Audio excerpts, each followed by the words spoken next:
আজকের রেসিপি হলো গরম গরম ফ্রাইড রাইসের সাথে মালাই পটল পনির। এরকম একটা দারুণ গন্ধের ও সুস্বাদু রেসিপি করতে আমার যা যা প্রয়োজন পড়েছে চলো একটু দেখে নিই। প্রথমে আমি মশলাটা রেডি করব। একটা বাটিতে আমি 2 মিনি স্পুন সাদা তিল ও পোস্ত নিয়ে নিলাম, আর সাথে দিয়ে দিলাম কয়েকটা কাজু বাদাম। এখন আমাদের রেডি মশলাটা।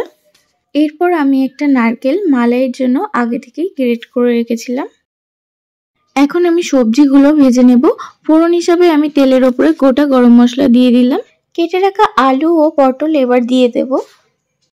উপর থেকে একটু ছড়িয়ে দিলাম লবণ আর একটু হলুদ। একটু ভাজা ভাজা হয়ে এলে আমি কয়েকটা মটরশুঁটি দিয়েছি। আরো 2 মিনিট একটু নাড়াচাড়া করে নিয়ে আমি দিয়ে দিলাম টমেটো, লঙ্কা ও আদার একটা পেস্ট।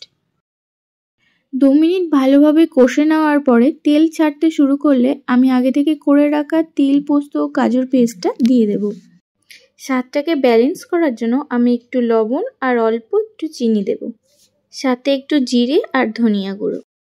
তারপর 1 মিনিট নাড়াচাড়া করে নিয়ে আমি আগে থেকে করে রাখা নারকেলের দুধটা দিয়ে দেব। এরপর আমি এটাকে একটু ফুটতে সময় দেব। 5-7 মিনিট বয়েল হয়ে যাওয়ার পরে আমি আগে থেকে ভেজে রাখা পনিরগুলো ছেড়ে দিলাম। রান্নাটা প্রায় হয়ে এসেছে। আমি সব শেষে ঘি আর একটু গরম মশলা দিয়ে কুকারের ঢাকনাটা দিয়ে দেব।